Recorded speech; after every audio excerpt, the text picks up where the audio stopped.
Donc, dans bien des cas, cela aboutit à la violence.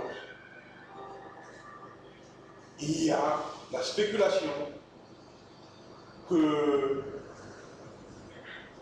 l'argent a été pris par un tel, que le projet ne sera plus réalisé, etc., etc.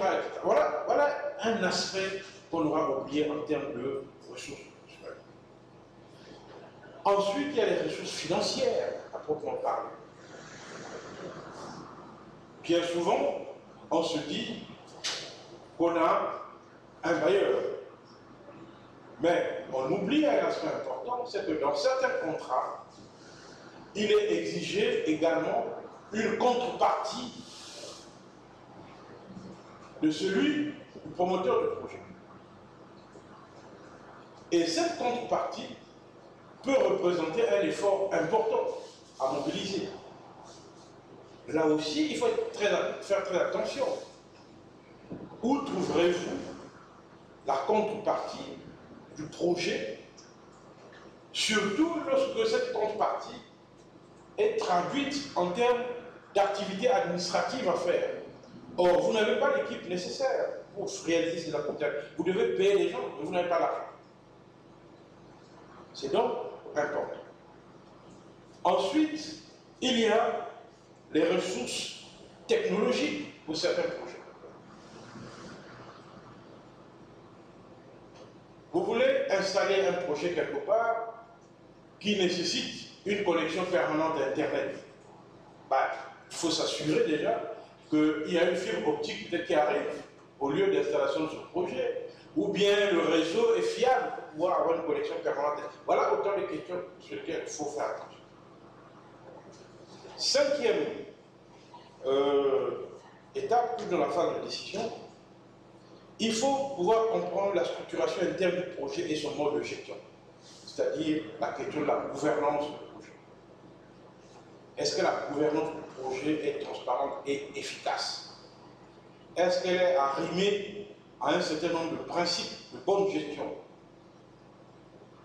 Est-ce que les rapports qui sont exigés des partenaires, notamment les bailleurs de fonds, est-ce que la procédure telle qu'elle fonctionne au sein de cette organisation permettra d'obtenir ces rapports dans les délais qui sont inscrits dans le contrat? Voyez-vous, lorsqu'un rapport doit être approuvé par 15 personnes en l'espace d'un mois, naturellement, il est à craindre que le rapport sera toujours hors délai. Parce que chacun aura toujours un mot à dire. Il y en a dans le processus de décision qui vont rechigner à signer. Donc voilà autant de difficultés. Ça veut dire que cette gouvernance n'est pas bonne. Il faudra, au niveau des procédures, résoudre la question de l'élaboration et de l'approbation des rapports destinés aux partenaires extérieurs. Sixième point, la définition des priorités d'action et l'arbitrage dans le travail, y compris le traitement des questions d'urgence. Là aussi, le juriste doit prêter son attention sur l'agencement des priorités. Tout est peut-être prioritaire, mais il y a des choses qui doivent se faire avant les autres. La construction immédiate d'une école dans un camp de réfugiés ou un camp de sinistrés, de déplacés, est une préoccupation urgente. Mais dans certains pays, vous ne pouvez construire une telle école qu'avec l'agrément du ministère compétent. Tant que vous n'aurez pas l'agrément, vous ne pourrez pas construire. Donc, on peut s'étonner que l'administration ne puisse pas comprendre l'urgence de la construction d'une école, mais l'administration elle-même est soumise à un certain formalisme.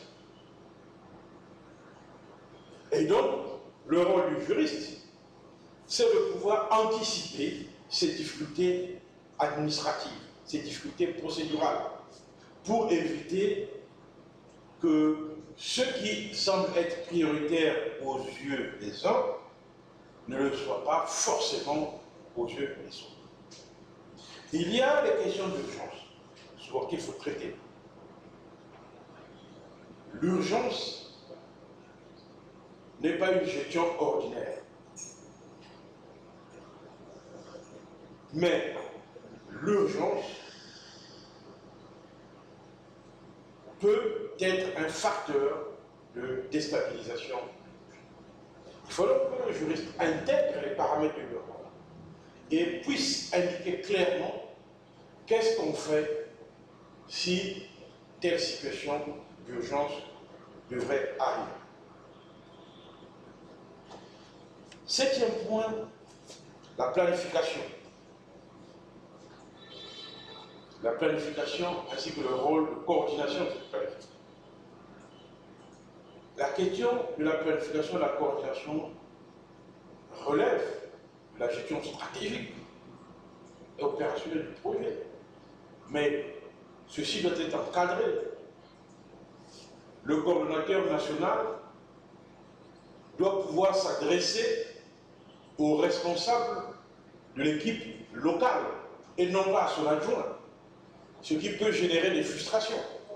Ce n'est pas parce que vous êtes coordonnateur national d'un projet que vous allez court-circuiter votre représentant local et s'adresser directement au trésorier en lui intimant l'ordre de décaisser l'argent alors que le responsable local du projet n'est pas informé de votre décision.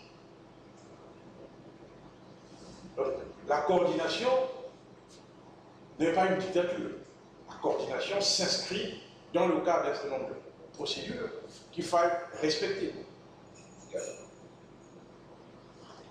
Le juriste doit avoir également ses propres indicateurs spécifiques, notamment les indicateurs d'alerte, qui lui permettent d'attirer l'attention des managers de projet sur telle ou telle question et lorsque certaines lignes rouges sont franchies, notamment en ce qui concerne les violations des droits de l'homme.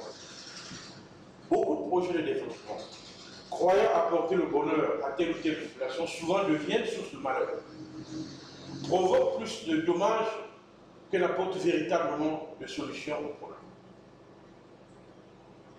Et dans bien des cas, certains managers locaux des projets deviennent des vrais tyrans.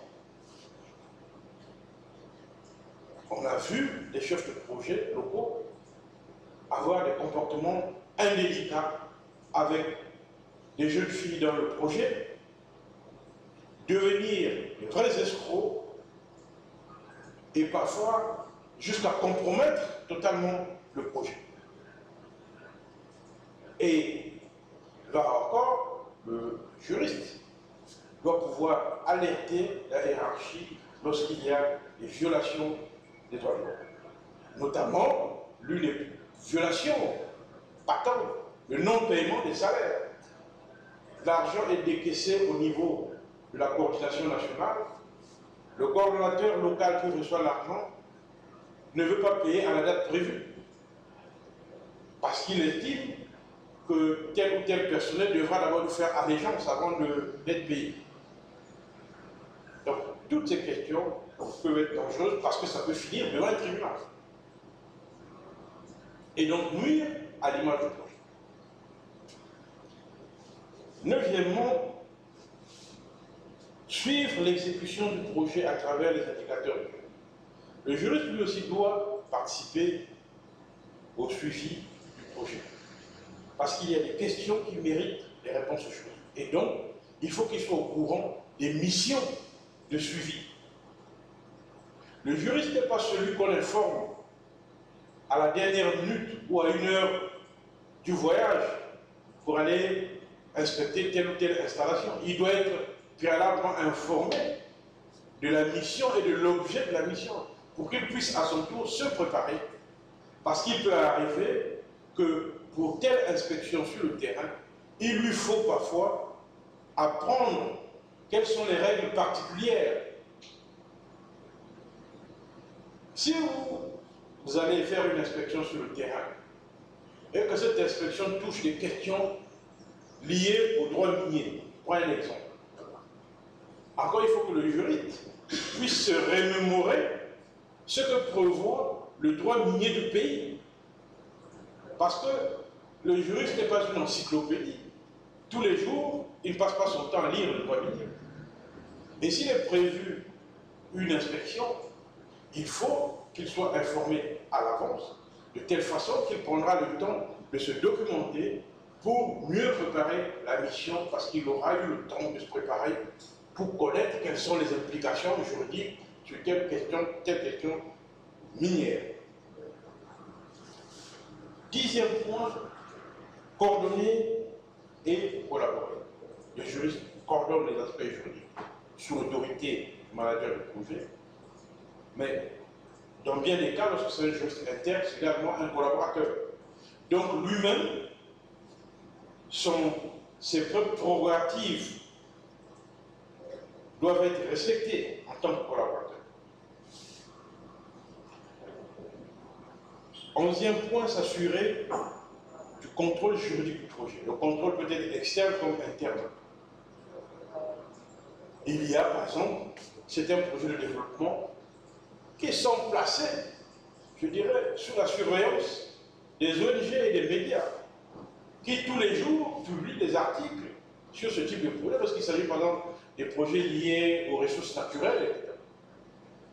Donc, il y a bien des structures qui sont spécialisées sur le plan juridique pour chaque jour rappeler que tel projet ne respecte pas telle ou telle règle. Donc là aussi, le juriste interne doit pouvoir se prémunir sur certaines questions, être capable de répondre aux interrogations des uns et des autres. 12e point, communiquer en permanence vers les parties prenantes. Le juriste participe à l'élaboration de la communication institutionnelle. Il contribue à améliorer cette communication en prenant soin d'informer les responsables de la communication des difficultés juridiques qui peuvent naître de l'utilisation de telle ou telle ressource. Enfin, 13e point, le juriste gère les risques juridiques. Mais encore, il faut que ces risques juridiques soient en amont clairement identifiés, évalués et qu'on ait pris des mesures pour pouvoir se protéger éventuellement si ces risques arrivent. 14e point, le juriste peut analyser la qualité juridique des activités ou des biens qui sont délivrés aux bénéficiaires. Attention, vous pouvez construire un pont pour aider un village. Encore, il faut que ce pont réponde aux règles de la construction.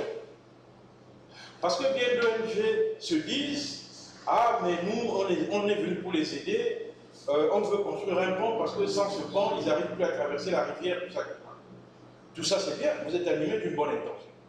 Mais est-ce que le pont que vous construisez répond aux normes de la construction? Parce que la bonne intention ne suffit pas. Parce que si un jour ce pont s'effondre, avec des enfants qui allaient à l'école, votre responsabilité sera engagée. Donc, la qualité juridique du bien délivré doit faire l'objet d'une évaluation. Les procédures de délivrance également. Est-ce que le pont que vous avez construit a été réceptionné selon les procédures par l'autorité administrative compétente?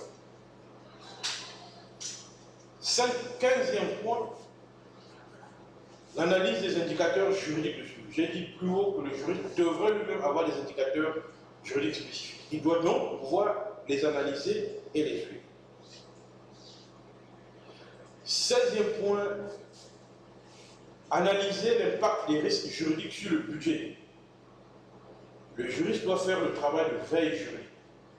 C'est-à-dire, il doit toujours, lorsque surtout le projet se déroule sur plusieurs années, faire attention pour voir les conséquences juridiques des risques qui sont envisagés sur le budget. C'est donc un travail de veille juridique qu'il faut faire pour pouvoir alerter la hiérarchie sur l'augmentation éventuelle des coûts que pourrait générer un risque juridique. Le juriste, 17e point, doit mettre en place un recueil de procédures et de procédures efficaces de gestion de la connaissance. Tout projet génère de la connaissance, un savoir-faire. Il faut savoir comment on partage cette connaissance et comment on gère ce savoir-faire. Selon quelle procédure? Il y a certains projets dans lesquels il peut y avoir des problèmes de droit de propriété intellectuelle. Il faut savoir comment seront gérés ces droits de propriété intellectuelle. Enfin, au-delà de son propre travail, le juriste peut proposer la réalisation d'un audit juridique approfondi. S'il fait un travail qui est routinier, il peut, en fonction des étapes du projet, proposer des analyses juridiques approfondies, c'est-à-dire prendre le temps d'analyser toute une phase d'un projet pour pouvoir proposer un certain nombre de recommandations pertinentes.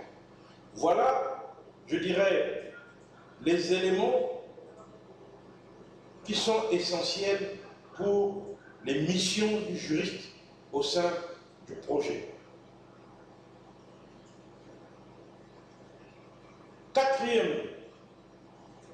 Troisième point plutôt, après donc les missions du juriste, regardons le choix de la forme juridique du projet. Le choix de la forme juridique du projet. Concrétiser un projet et lui donner toutes les chances d'aboutir passe par une réflexion approfondie des contours juridiques à lui donner. Une bonne compréhension et maîtrise des outils juridiques à disposition permet de créer un environnement juridique adapté aux besoins de l'activité et en accord avec les valeurs portées par le projet, d'éviter certains écueils, de développer l'activité et lui donner de la crédibilité et des limites claires, tant en interne que dans ses rapports avec l'extérieur. La connaissance et la maîtrise des obligations juridiques et administratives de la structure et de son environnement permettent alors d'aborder avec clairvoyance et efficacité le développement des activités du projet. C'est pour ce faire que le juriste doit être attentif au choix du statut juridique ou des statuts juridiques. Il y a plusieurs structures. L'ingénieur juridique accompagne le promoteur du projet dans la rédaction, la modification et la publication des documents juridiques de la structure. Il accompagne également dans les démarches de dissolution ou de transformation de la structure qui porte le projet. Ainsi, il intervient concrètement pour réfléchir sur la gouvernance au sein de la structure, le rôle du chef de projet, les liens avec son équipe, les articulations diverses sur le plan opérationnel, etc. Les procédures de participation des diverses parties prenantes, les procédures de décision, les procédures de validation de ces décisions, etc. Le juriste contribue également à assurer la rédaction, la modification et la publication des documents organiques, notamment les statuts, les règlements intérieurs, les procès-verbaux, les conventions avec diverses parties, notamment les partenariats, les contrats de travail. Le juriste assure également un accompagnement à la rédaction dans les démarches d'adoption en interne, notamment les convocations pour les réunions, les majorités requises au cours d'une réunion, qu'est-ce que c'est le quorum au cours d'une réunion, les PV, et il accompagne également le manager du projet dans les formalités administratives, les publications et déclarations diverses qui sont requises, notamment par la loi. Outre le choix du statut juridique, il y a la question de la gouvernance. La réflexion sur la gouvernance d'une structure permet de définir ou clarifier, d'évaluer et de faire évoluer le rôle et l'articulation de ces différentes instances. Le juriste doit bien étudier le rôle, les attributions de chaque organe du projet. L'Assemblée générale, par exemple, le conseil d'administration, le bureau exécutif, les commissions et comités divers, etc., etc.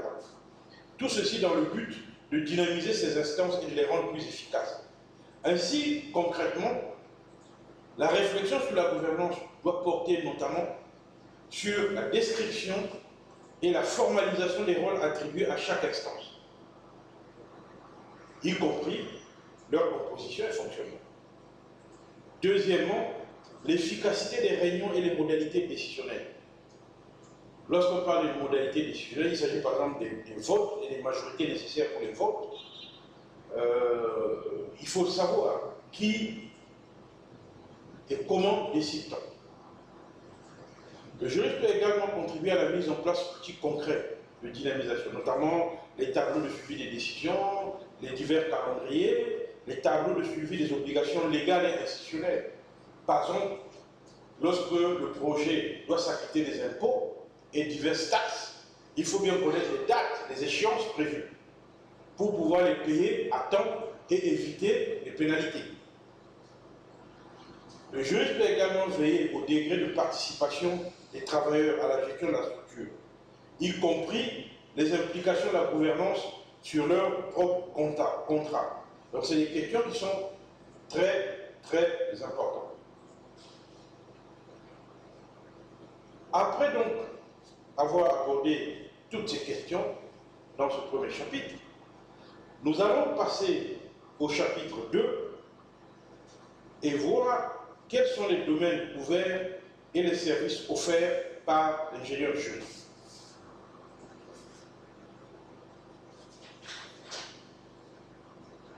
D'abord, je dirais, comme avoir dit en introduction, l'ingénierie juridique est une approche transversale, c'est-à-dire qu'elle mobilise les techniques du droit dans plusieurs domaines: droit public, droit administratif, droit privé, droit des affaires, droit fiscal, droit de l'homme, droit international, droit de l'énergie. Bref, il s'agit de mettre au service du projet l'ensemble des outils juridiques pertinents et efficaces. En ce qui concerne les services offerts, je ne voudrais pas ici dresser une liste exhaustive, ce serait très long. On peut donner quelques exemples. Quels sont les services offerts? Le conseil juridique et fiscal, le conseil en matière d'environnement et de responsabilité sociale, le conseil sur l'élaboration des politiques et stratégies, l'analyse, l'interprétation et la veille juridique sur les lois et règlements, l'élaboration des projets de texte, y compris les projets de contrat, etc. Voilà les services que peut offrir l'ingénierie juridique dans le cadre d'un projet. Bien de fois, il m'est demandé de dire: oui, mais qui peut faire tout ça? Alors, professeur, on recrute qui? Un licencié en droit public ou un licencié en droit privé? C'est la question qui revient souvent. On cherche un juriste, mais on ne sait pas si on prend quelqu'un qui a fait le droit privé ou quelqu'un qui a fait le droit public. Est-ce qu'on prend quelqu'un qui a la licence ou quelqu'un qui a déjà le master, etc. Je ne sais pas trop. Bon, je vous dirais, dans la matière, il n'y a pas de réponse arrêtée. Il n'y a pas de magie à faire là-dedans. Tout dépend d'abord du type de projet, tout dépend de la taille de l'organisation, tout dépend de quelles sont les tâches que vous voulez confier à ce juriste. Je vous donne un exemple simple. Si vous voulez un juriste qui demain devra intervenir dans une négociation avec une grande agence de développement, où il sera impliqué à rédiger les demandes d'avis de non-objection, par exemple, ben, ce n'est pas quelqu'un qui a une licence. Il faudra comprendre tout ça. Vous voyez? Donc tout dépend de ce que vous attendez du juriste. Je peux résumer en quelques lignes le profil de l'ingénieur juridique pour les petits projets de développement classiques. Je dirais ceci. En termes de mission, il s'agit pour l'ingénieur juridique d'être un assistant juridique auprès du projet.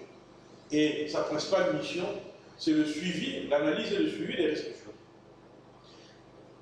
Une mission complémentaire qui lui sera confiée, c'est le traitement des litiges, la prévention et le traitement des litiges. Il doit suivre, par exemple, les recours contentieux.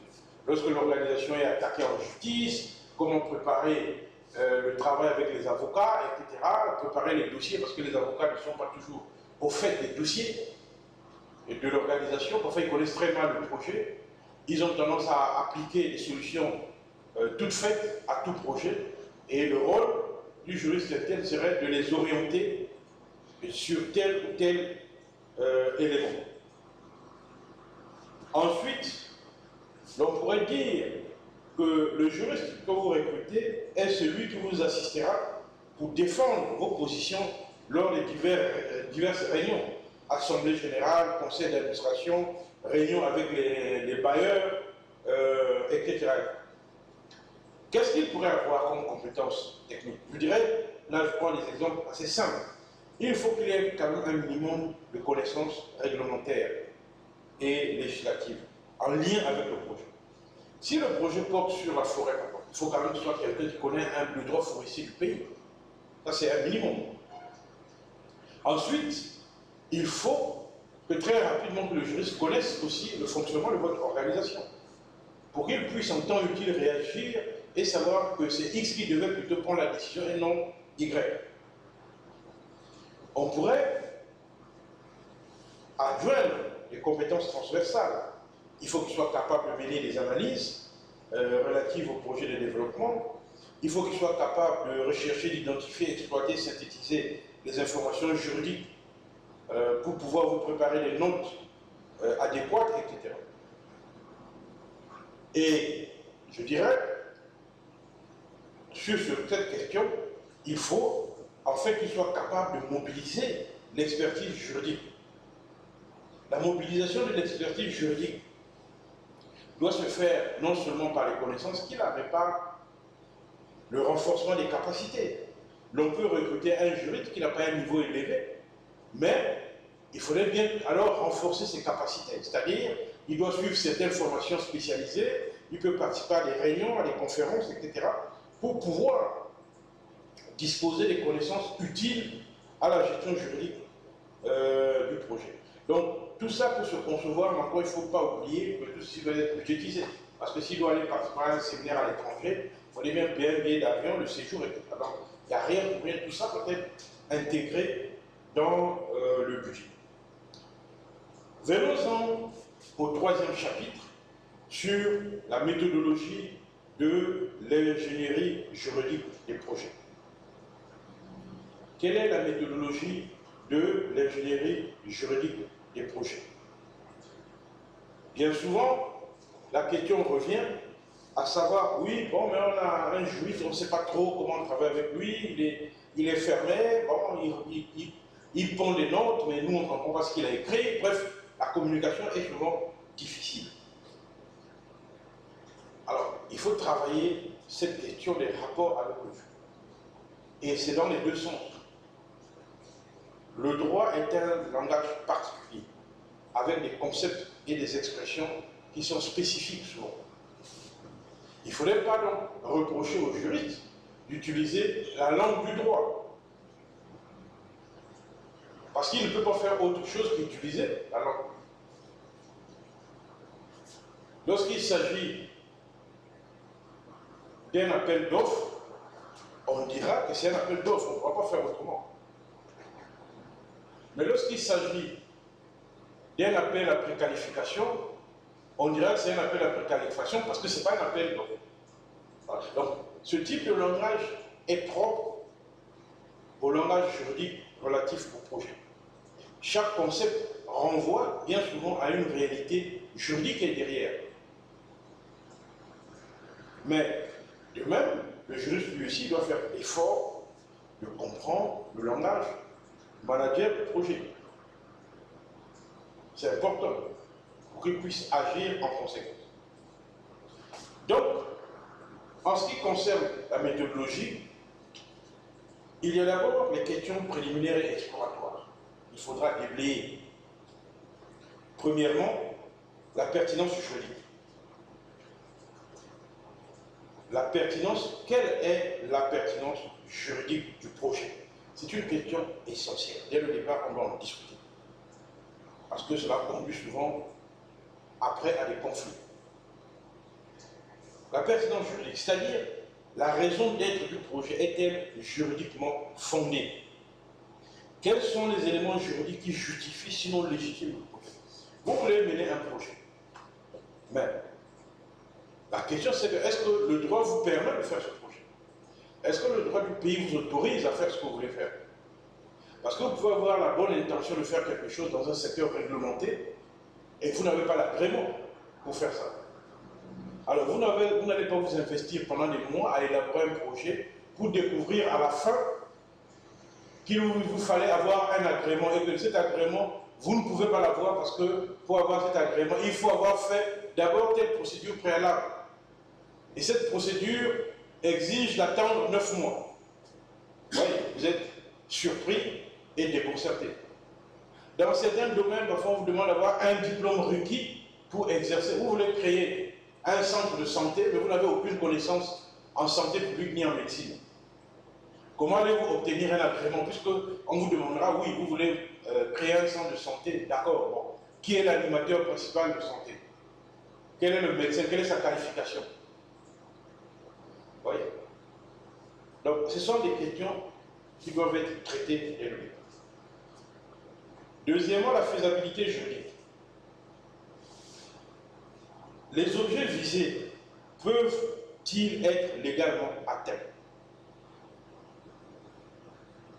Les objectifs plutôt visés peuvent-ils être légalement atteints? Vous visez un objectif spécifique dans votre projet. La question c'est, est-ce que la loi vous permet d'atteindre cet objectif? Est-ce qu'il n'y a pas d'entrave ou des contraintes juridiques qui feront que cet objectif ne sera jamais atteint? Oui. En deuxième question, est-il possible d'atteindre l'objectif défini en l'état actuel du droit? Bien d'organisations se fixent des objectifs qui sont inatteignables en se disant que nous faisons du lobbying pour changer la loi. Mais puisque la loi ne dépend pas de vous, ce n'est pas vous qui changez la loi. Vous n'avez aucune garantie que le lobbying que vous allez faire aboutira. C'est pour ça que j'ai dit dès le départ, attention, le droit qui vous sera appliqué, c'est le droit tel qu'il existe. Vous ne pouvez pas bâtir un projet en espérant un jour que le ministère compétent va changer la réglementation. Faire attention, et si la réglementation n'est pas changée? Oui, ça devient un obstacle. L'objectif ne sera pas atteint tant que cette réglementation ne sera pas levée. Troisième question, la viabilité juridique. Le projet peut-il se réaliser et générer des profits en cas d'évolution de son cadre juridique? C'est la question souvent de la stabilité normative. On élabore un projet parce qu'il y a telle loi qui est en vigueur et on espère tirer profit de la loi. Par exemple, c'est une loi qui accorde des exemptions fiscales dans le domaine.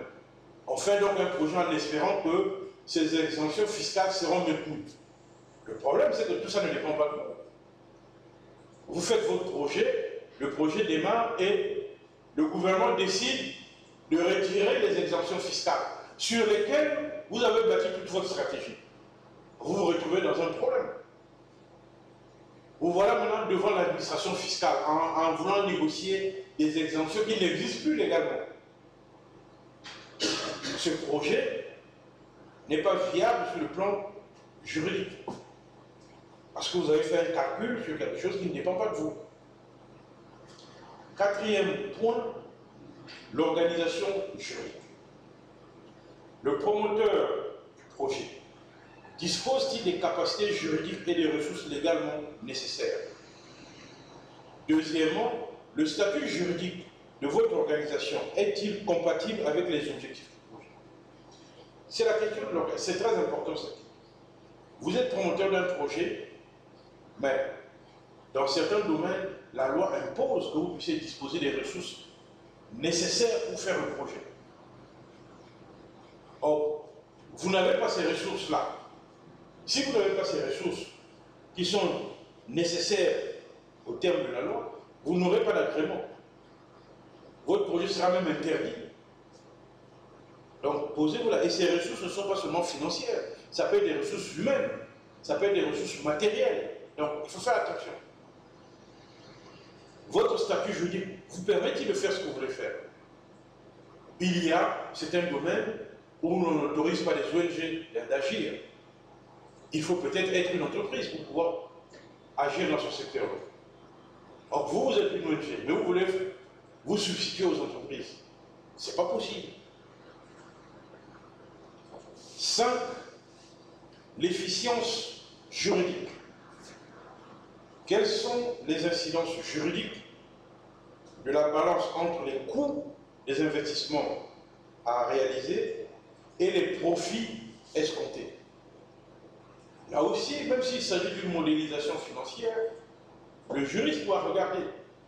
Est-ce que la modélisation a pris en compte tous les coûts? Parce qu'il y a des coûts directs et des coûts indirects. Et donc, l'efficience juridique du projet dépend souvent de certains coûts masqués, certains coûts invisibles. L'efficacité juridique, sixième point. Le cadre juridique du projet permet-il de résoudre les problèmes diagnostiqués et pour lesquels le projet serait mis en œuvre? Est-ce que votre structure juridique est suffisamment efficace pour résoudre le problème sur lequel le problème principal de votre projet? Septième point, l'impact juridique. Quel est le changement positif ou négatif, direct ou indirect, produit par le projet, notamment sur les droits de l'homme, sur les droits des populations bénéficiaires ou riveraines du projet? L'impact juridique, c'est ce qu'on appelle les externalités juridiques du projet, parce que chaque produit génère des externalités, des conséquences, disons en racine. Donc, il faut pouvoir maîtriser quelles sont les externalités juridiques du projet. Après donc avoir examiné ces questions préliminaires et exploratoires et avoir trouvé des solutions juridiques adéquates à chacune de ces questions, le juriste devra réfléchir deuxièmement en termes de méthodologie sur les méthodes de gestion juridique. Il y a plusieurs méthodes, je ne vais pas être très long et fastidieux sur cette question. Je voudrais simplement indiquer qu'il y a plusieurs méthodes. On peut utiliser ce qu'on appelle la méthode analytique, c'est-à-dire le consultant ou le juriste étudie de façon exhaustive l'ensemble des documents juridiques pour rechercher les équilibres principaux en termes d'obligations, de responsabilités, de contraintes et de risques qui découlent des différents choix qui sont faits dans le projet. Le juriste produit ainsi une étude synthétique et critique des éléments essentiels de l'organisation juridique du projet et des relations contractuelles, d'une part, et d'autre part, il formule des commentaires analytiques sur des points précis qu'il a identifiés et sur lesquels il juge nécessaire d'attirer l'attention en raison de leur implication juridique. C'est la méthode analytique. Une autre méthode de gestion juridique du projet, c'est la méthode systémique. Alors je dis, il faut faire attention, ça ne renvoie pas forcément aux méthodes en sciences sociales, ayant les mêmes dénominations. Méthode systémique. Le consultant doit s'efforcer de comprendre la cohérence du système juridique sur lequel repose le projet. Parce que tout projet repose sur un système juridique. Ce qui pourrait l'amener à critiquer des choix décidés ou des activités adoptées par les promoteurs du projet en raison de leur manque de pertinence sur le plan juridique. C'est la partie la plus difficile, de faire comprendre à des promoteurs de projet que telle activité que vous voulez faire, vous ne la ferez pas. Parce qu'il y a tel obstacle. Et que vu vos structures juridiques, vous ne pourrez jamais lever ces obstacles. C'est souvent très fâcheux de le dire, mais c'est pour ça que le juge des pays, il faut bien qu'il le dise. La méthode exégétique. Dans la gestion juridique d'un projet, il peut être demandé aux juristes, souvent, lorsqu'on est dans les négociations, qu'on n'est pas encore ficelé, on va lui demander d'analyser les systèmes de garantie, par exemple, mis en place et de proposer des aménagements de détail pour retrouver ou améliorer la cohérence ensemble et prendre en compte les contraintes réglementaires qui auraient été oubliées. En fait, dans la méthode exégétique, le juriste va procéder à une revue systématique et détaillée de tous les documents juridiques présentés et à la suite, il présente ses commentaires et ses demandes de modification. Il procède donc à une analyse exégétique de tous les documents, y compris tous les contrats. Et avant donc la mise en œuvre du projet, il vous dit ici, ça ne va pas marcher, il faudra modifier ici, il faudra, etc. Parce que la loi prévoit plutôt ceci et non pas ça. Quatrième méthode de gestion juridique de projet, c'est la veille juridique. La veille juridique consiste à analyser les perspectives juridiques du projet, notamment en examinant ses incidents sur les droits des bénéficiaires ou des riverains, tout en surveillant les conséquences sur le projet des évolutions législatives et réglementaires. Il s'agit là donc de faire une veille stratégique sur le projet, être attentif. Par exemple, on sait qu'au Parlement, il y a une telle loi qui est en discussion et que dans les mois à venir, cette loi sera votée. Et si cette loi est votée, elle peut avoir des conséquences sur le projet. Surtout lorsque le projet se déroule sur plusieurs années. On doit donc savoir anticiper les conséquences de la nouvelle loi sur la gestion du projet. Voilà les questions de méthodologie auxquelles il faut prêter attention. Après la méthodologie, on en vient donc chapitre 4, formulation et rédaction juridique du projet. Chapitre 4, formulation et rédaction juridique du projet. Il s'agit d'abord de regarder les questions qui sont transversales. Les questions qui sont transversales sont nombreuses. Au moment de la conception du projet, les promoteurs devront déjà prendre en compte certaines contraintes normatives et procédurales liées aux instruments de financement et de passation de marché. Ce n'est pas au moment où vous allez réaliser le projet que vous allez penser aux instruments de financement. C'est à ce moment qu'il faut y voir. Donc, il y a déjà là des questions sur lesquelles il faut travailler. Une fois la masse d'informations recueillie et tamisée, il conviendra de faire le choix d'une rédaction juridique adéquate, en s'appropriant la technicité de l'ensemble des démarches rédactionnelles.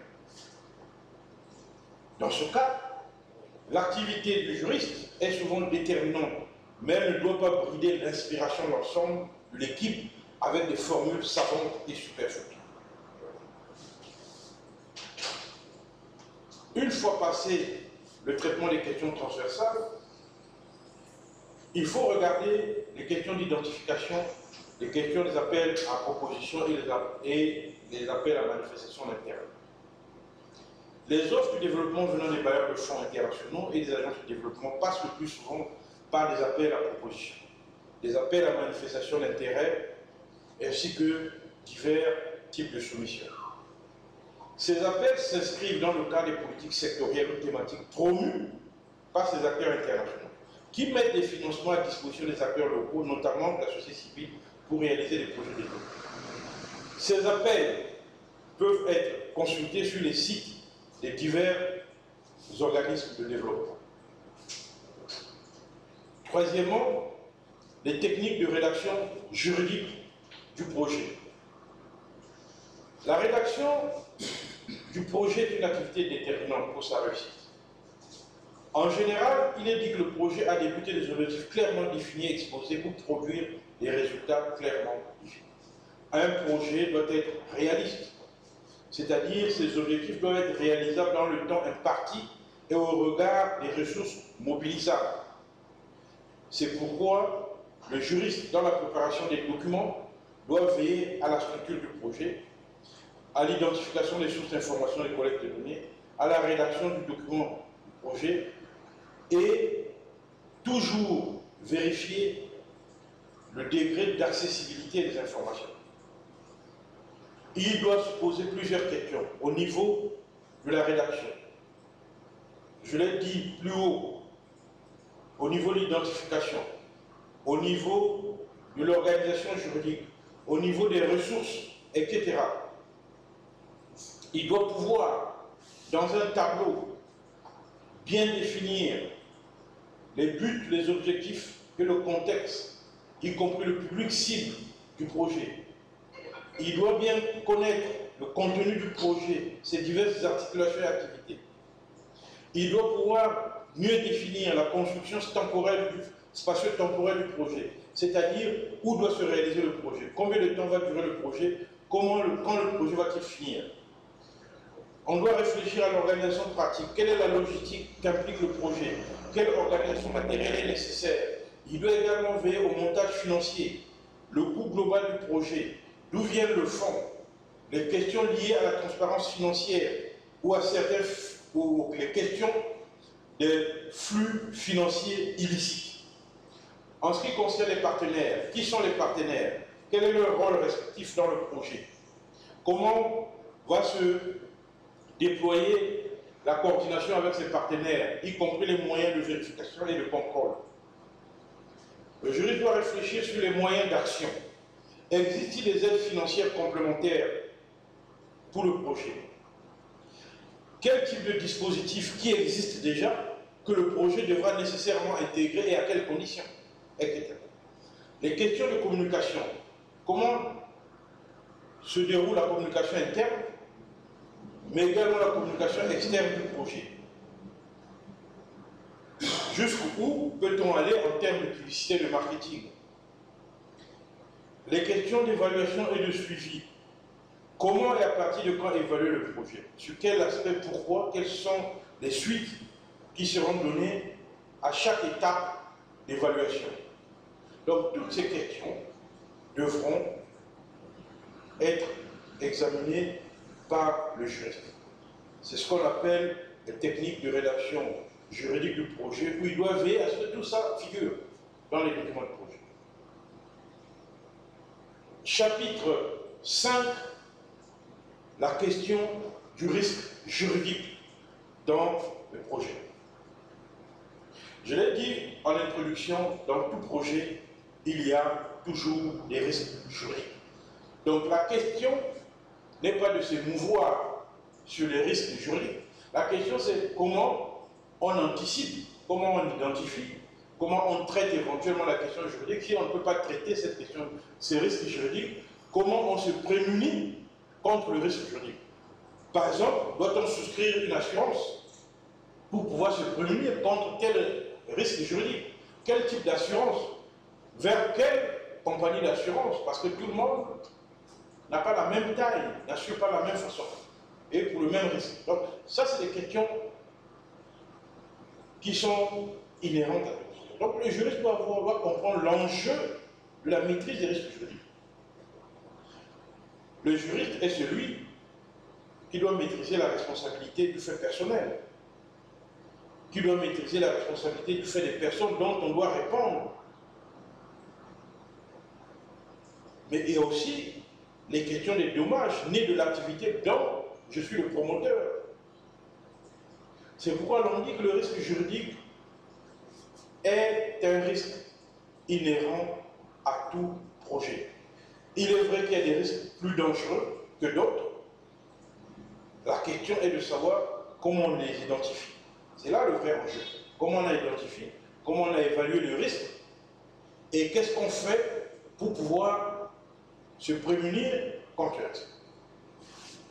Je dirais que pour la gestion des risques juridiques, il y a traditionnellement deux périodes. Premièrement, la question de la réduction du risque. Si on a identifié le risque, on peut chercher à l'atténuer. Il s'agit de l'ensemble des actions que vous allez mettre en place afin de réduire la survenance et la gravité des risques identifiés et évalués dans les phases précédentes. Donc on essaie de réduire le risque lorsqu'on ne peut pas leur empêcher sa survenance.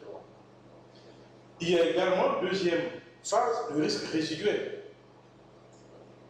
Le risque résiduel est celui qui demeure postérieurement à la période de réduction du risque, soit parce qu'il ne peut pas techniquement être réduit, soit parce qu'il est laissé à l'état car le coût de la réduction est disproportionné eu égard à l'occurrence et la gravité du risque considéré. il peut également s'agir d'un risque qui n'aurait pas été identifié et donc les conséquences auraient été mal évaluées. Lorsque le risque résiduel arrive, il faut savoir comment on y fait face. D'où la nécessité parfois de recourir aux assurances, parce que l'aléa est là. Pour mieux identifier les risques, mieux les gérer, il peut être important de procéder à un audit juridique. Alors, il y a trois formes d'audit juridique qu'on peut faire. Il y a ce qu'on appelle l'audit contractuel, c'est-à-dire qu'on analyse, on fait auditer les contrats du projet pour pouvoir identifier les risques liés à ces contrats. Et donc, essayer de prendre des mesures qui s'imposent pour que ces risques-là soient mieux gérés. Il y a ce que j'ai déjà appelé l'audit systémique. Les risques qui sont liés au système juridique du projet, dans son ensemble. Enfin, il y a ce qu'on appelle l'audit de cohérence interne. Ce risque, il s'agit des risques qui sont liés à l'approche exégétique. C'est-à-dire qu'on veut vérifier la cohérence des documents juridiques que l'on a. Parce que dans un projet, parfois, on signe beaucoup de documents. On signe beaucoup de pré-contrats, contrats, rapports de ceci, etc. Alors, parfois, on découvre que tel document n'est pas en cohérence avec tel autre. Et du coup, ça génère des risques. Donc, pour éviter cela, on peut procéder à ce qu'on appelle un audit de cohérence interne, pour pouvoir s'assurer que tous les documents sont bien ficelés et que cela ne générera pas des problèmes. Enfin, nous arrivons au dernier chapitre, à savoir le chapitre 6, le règlement des litiges relatifs au projet de développement. Les litiges sont nombreux, et je l'ai dit dès le départ, on ne doit pas s'étonner qu'il y ait un litige dans un projet. C'est la vie normale d'un projet. La vraie question, c'est est-ce que vous êtes préparé à gérer ce litige? Est-ce que vous avez les ressources pour gérer ce litige? Quels sont les dommages que pourrait causer ce litige? C'est ça la vraie réflexion. On ne doit pas s'étonner qu'il y ait un litige, les litiges sont là. Il y a plusieurs types de litiges. Alors, je vais les schématiser. Je vous présente d'abord les litiges qui opposent les promoteurs du projet. C'est-à-dire que ce sont des litiges qui sont internes au projet, entre peut-être au sein de l'ONG qui développe le projet, ou bien entre l'ONG et ses bailleurs. Donc ça, c'est des litiges qui sont internes au projet. Il y a d'autres litiges qui touchent les rapports entre les promoteurs du projet et les bénéficiaires ou les populations riveraines. Ce qu'on appelle les litiges qui sont extérieurs au projet. Parce que ces litiges-là ne concernent pas les promoteurs du projet, les partenaires du projet. Ils concernent bien souvent les populations bénéficiaires, les populations riveraines. Donc je parlerai d'abord de litiges opposant les promoteurs du projet. Aucun projet n'étant à l'abri donc des litiges, lorsqu'un litige survient entre promoteurs du projet, il y a plusieurs hypothèses qu'on peut envisager. Première hypothèse, existence d'une clause de règlement des litiges dans le contrat.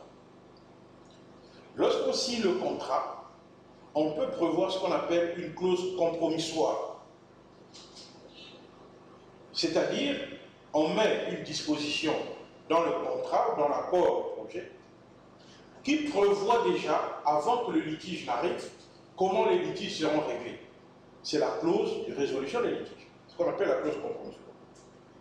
Donc cette clause compromissoire peut déjà orienter les parties prenantes en leur disant, lorsqu'il y a un litige par exemple, il faut d'abord procéder à la négociation, selon quelle procédure, avec telle implication, selon telle modalité. Puis, s'il n'y a pas un accord qui est trouvé, on peut par exemple désigner un tiers comme médiateur pour pouvoir rassembler les données et essayer de trouver une solution satisfaisante pour tout le monde. Si la médiation échoue, par exemple, on peut alors envisager une étape plus ultime, par exemple l'étape du contentieux, soit le contentieux judiciaire, soit le contentieux arbitral.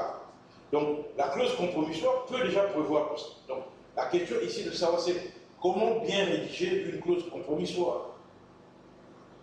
pour que quand le litige arrive, qu'on n'ait plus à passer du temps à discuter de la façon dont le litige sera réglé.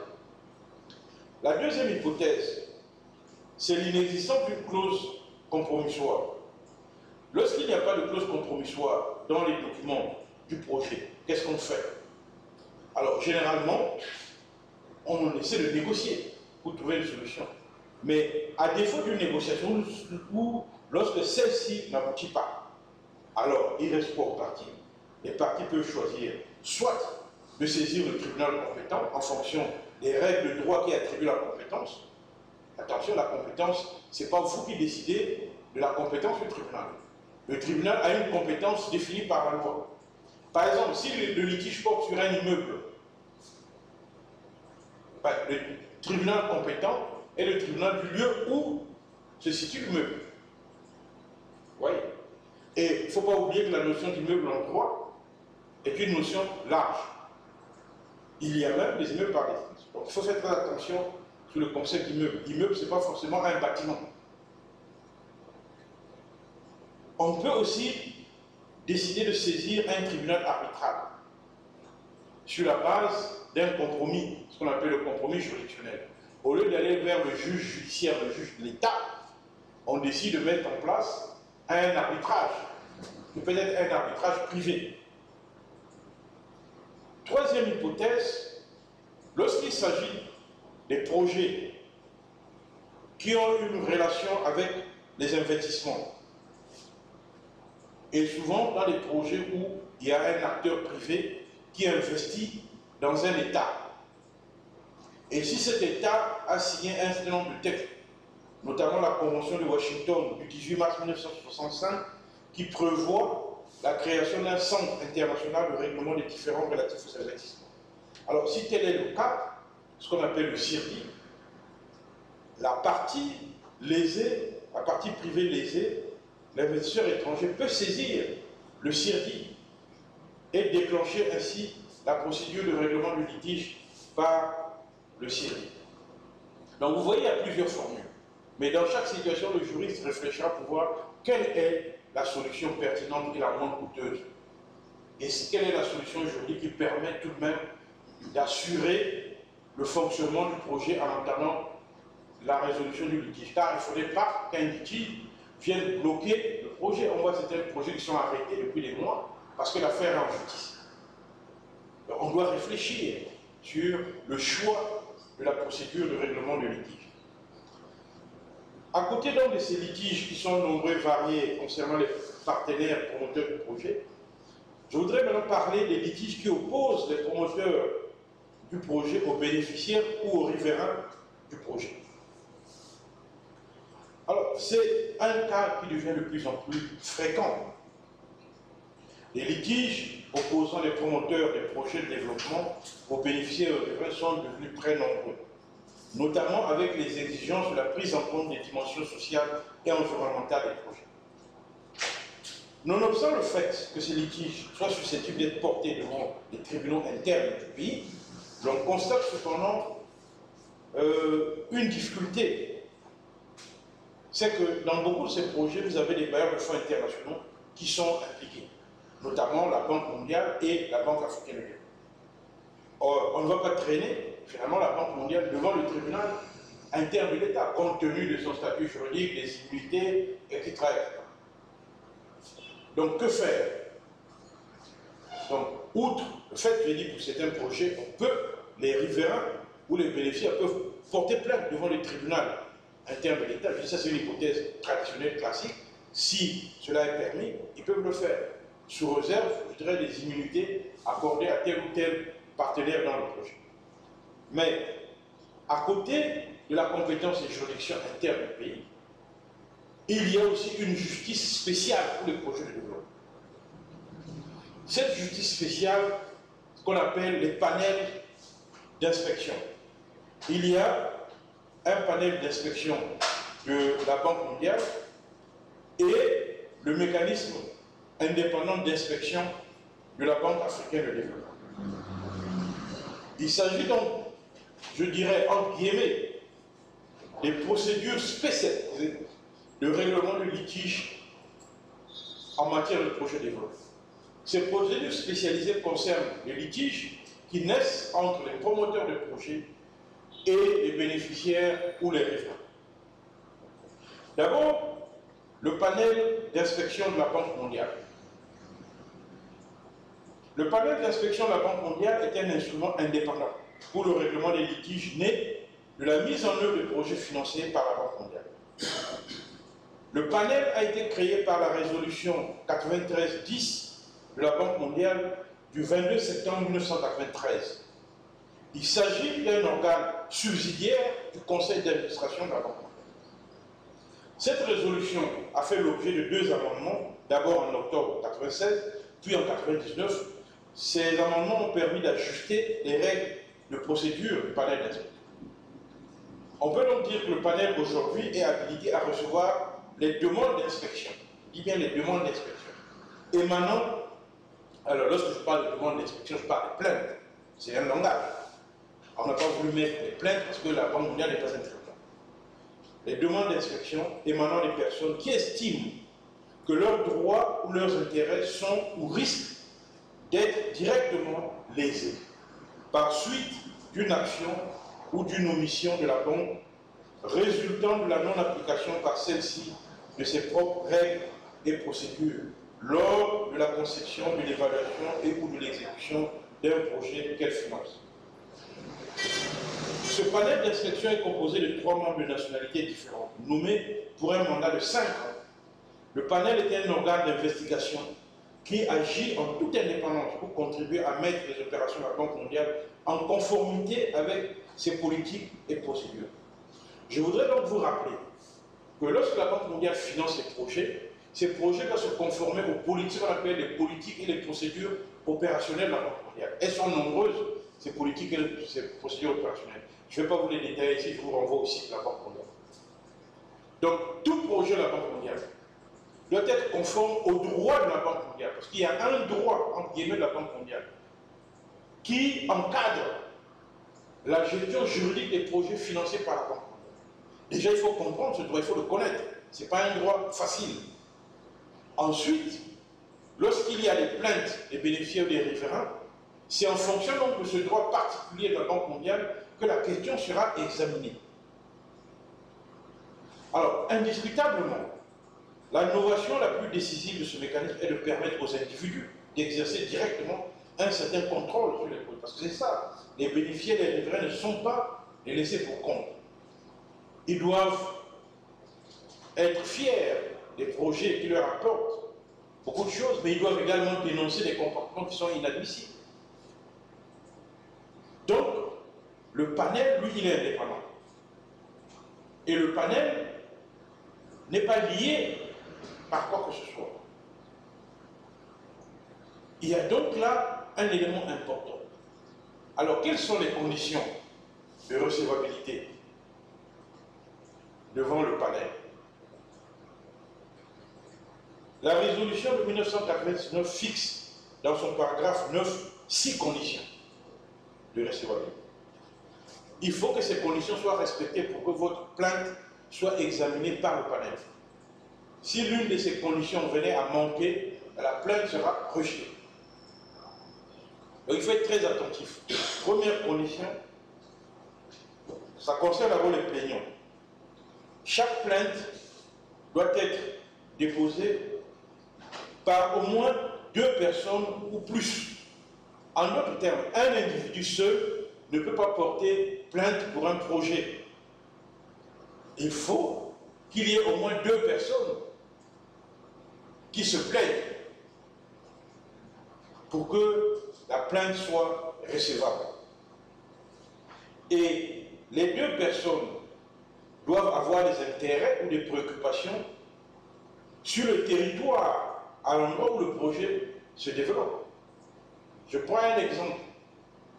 Si le projet se développe au bord de la mer, par exemple, alors au lieu que ce soit les populations riveraines, les populations côtières qui se plaignent, c'est quelqu'un qui serait à l'extrême nord du pays, qui n'a rien à voir avec le projet, qui viendra se plaindre des conséquences du projet. Non. Il devrait être concerné directement par le projet. Première condition. il faut être au moins 2 personnes. Si vous êtes seul à vous plaindre dans un village de ce projet, la plainte sera ridicule. Deuxième condition, la plainte doit être motivée. C'est-à-dire, les requérants, donc les plaignants, doivent montrer en quoi le projet en question viole les procédures et les politiques de la Banque mondiale. Donc il ne s'agit pas de tenir un discours anti-projet, non. Il faut expliquer dans la plainte en quoi vous pensez que la façon dont le projet se réalise viole l'une des politiques. Ça supposerait, alors c'est là c'est compliqué, ça supposerait de la part des plaignants une connaissance minimale de ces projets. Ça suppose que dans certains cas, ils doivent être assistés par des juristes pour pouvoir viser une politique particulière. Troisième condition, les requérants doivent montrer que l'objet de leur requête a été porté à la connaissance de la direction et que celle-ci n'a pas apporté une réponse adéquate. Ceci, c'est un recours préalable non contentieux. Cela veut dire quoi? Lorsque vous vous plaignez d'un projet, vous devez d'abord adresser votre courrier, avant de saisir le panel, vous devez d'abord adresser votre courrier à la direction locale de la Banque mondiale ou la direction régionale, lorsqu'il n'y a pas une antenne de la Banque mondiale dans le pays. Il y a quand même une antenne régionale. Vous vous adressez d'abord à la Banque, le bureau de la Banque mondiale qui concerne votre pays, et c'est le recours préalable. C'est dans le cas où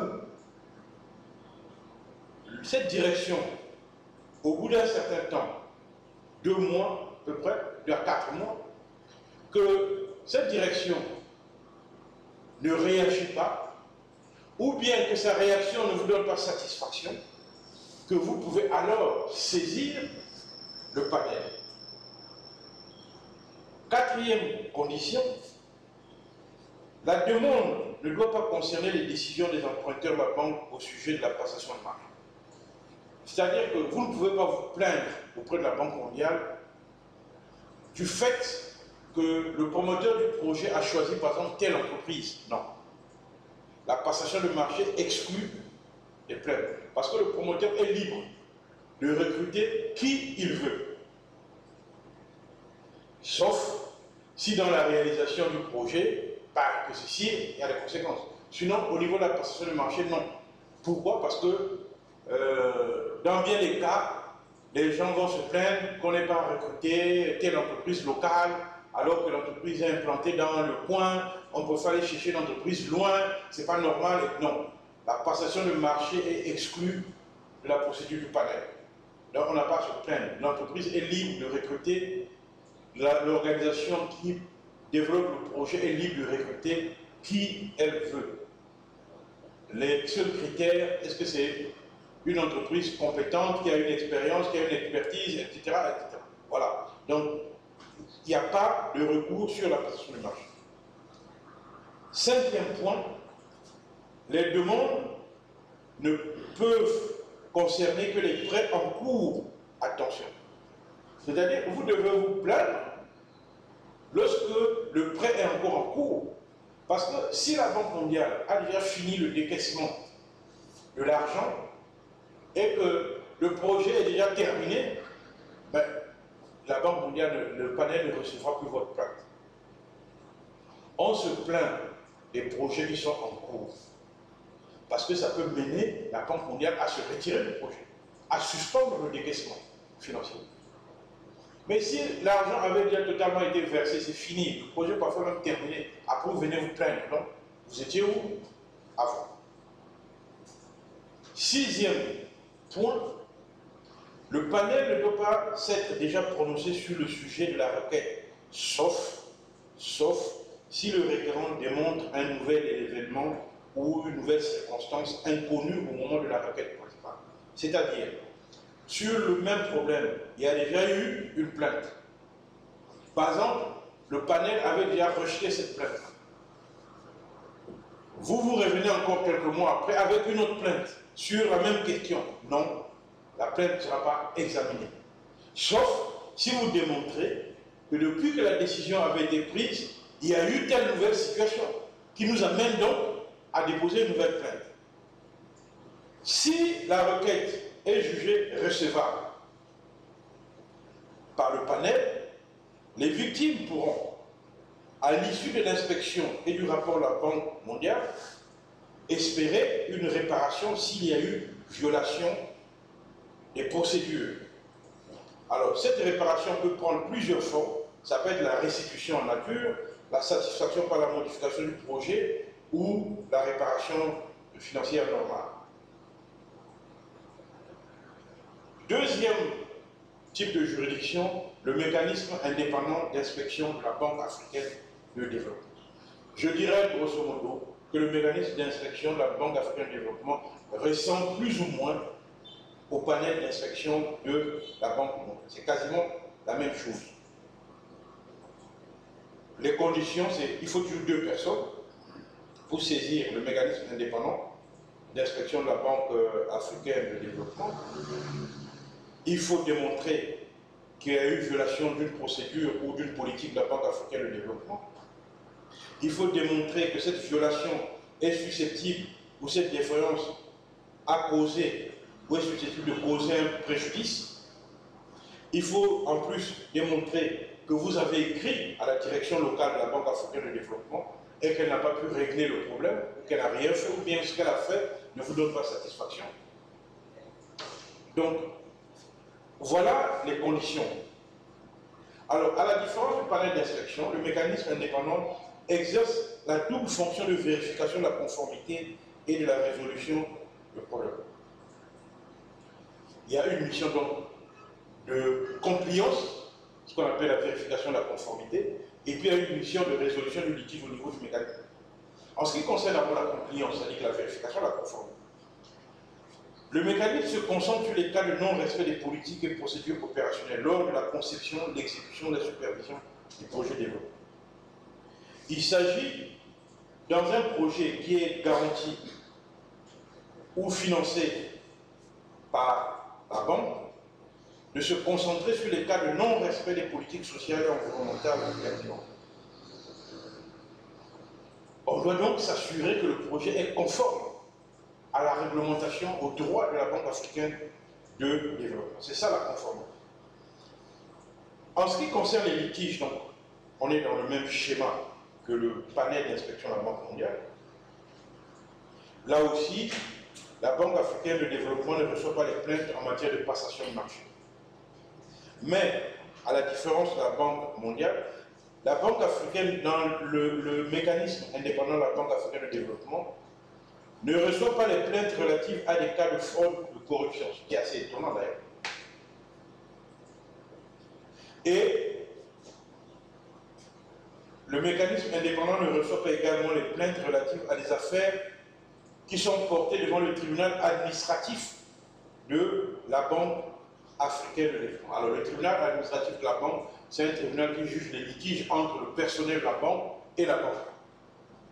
Donc si le litige concernant le personnel de la Banque et la Banque a été déjà porté devant le tribunal administratif de la Banque, le même litige ne pourra pas être porté devant le mécanisme indépendant.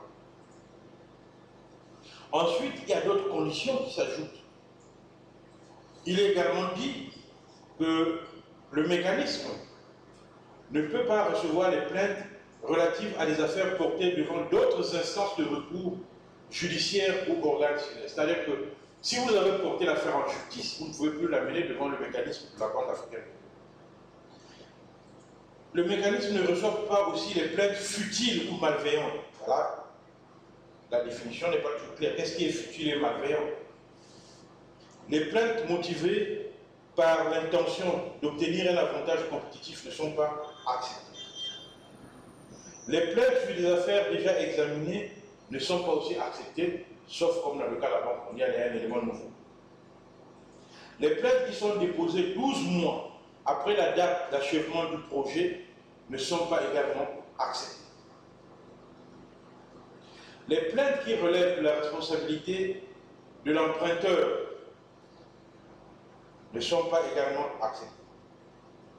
Ensuite, vous ne pouvez pas vous plaindre aussi de la justesse ou de la pertinence d'une politique de la Banque africaine de développement. Enfin, les plaintes relatives à des projets du secteur privé ou à d'autres projets non garantis par un État ne sont pas, sauf s'il s'agit d'une violation présumée des politiques de la Banque africaine de développement dans le domaine de l'agriculture, l'éducation, la santé, la parité homme-femme, la bonne gestion des affaires publiques et l'emploi. Vous voyez, dans le cadre du mécanisme indépendant, il y a plusieurs éléments qui peuvent entraver l'action juridictionnelle. Alors, je dirais qu'il n'y a aucun modèle formel de présentation de la requête, mais toute requête doit être présentée par écrit, datée et signée par les requérants. La procédure peut être confidentielle. Donc là, nous sommes dans les plaintes devant le mécanisme d'inspection de la Banque mondiale. Donc, dans la réalité, ce qui se passe, c'est que le mécanisme essaie d'instaurer un dialogue fructueux entre le requérant et les promoteurs du projet, en vue de résoudre le problème. Au départ, sans chercher forcément à imputer la responsabilité ou la faute à l'une quelconque de ces parties. Donc on essaie de créer le dialogue pour pouvoir arriver à trouver une solution. En cas de succès lors de cette tentative de réconciliation, le directeur du mécanisme expose dans le rapport la solution convenue par le requérant, la direction et autres intéressés. Ce rapport est alors transmis à toutes les parties concernées, au Conseil et au président de la Banque africaine. Si on est d'accord, le directeur dispose d'un délai de 3 mois pour s'assurer d'un succès ou d'un échec par rapport à la résolution amiable. À l'issue de ce délai, il adopte un rapport qu'il transmet aux parties et au président avec des recommandations. Il peut aussi demander une action en résolution de problème qui peut devenir plutôt une action en évaluation de la conformité. Donc voilà, grosso modo, schématiser la procédure devant la Banque africaine de développement. Nous venons donc d'achever ce 6e et dernier chapitre. Vous voyez donc, la place de l'ingénierie juridique dans le projet est vaste, complexe et dynamique. En conclusion générale, j'aurai 3 points à évoquer. Premièrement, je dirais que l'ingénierie juridique permet aux responsables du projet de mieux apprécier l'environnement dans lequel il entend réaliser ses activités et les contraintes juridiques auxquelles ce projet sera soumis. Deuxièmement, l'ingénierie juridique éclaire le promoteur du projet sur les exigences normatives et procédurales des partenaires du développement afin de lui permettre de mieux comprendre les défis juridiques auxquels tout projet est inéluctablement confronté dans un environnement où le risque juridique est devenu un élément référentiel du management des projets. Enfin, troisièmement, l'ingénierie juridique est donc l'une des clés de la réussite d'un projet de développement. C'est pourquoi le manager de projet doit veiller à ce que les questions juridiques soient traitées avec rigueur et professionnalisme. Cela va de la réussite du projet. Il ne faudrait pas sous-estimer les conséquences juridiques sur le projet. Il ne faudrait pas sous-estimer les risques juridiques sur le projet. Parce que bien souvent, le coût des dédommagements, le coût des réparations peut être excessif par rapport aux honoraires qu'on aurait pu payer à un juriste au début du projet. C'est pourquoi je dis en terminant que la gestion du projet doit se faire en conformité avec la loi. La gestion du projet ne saurait se départir de l'état du droit, car tout projet s'insère dans un système juridique donné, dans un cadre juridique donné, qui lui impose des types de comportements, des types d'agissements, des infractions à ne pas commettre, des interdictions à ne pas franchir, etc. Voilà donc, mesdames, messieurs, ce qu'il convient de retenir en ce qui concerne ce séminaire sur l'ingénierie juridique des projets. Je vous remercie pour votre aimable attention.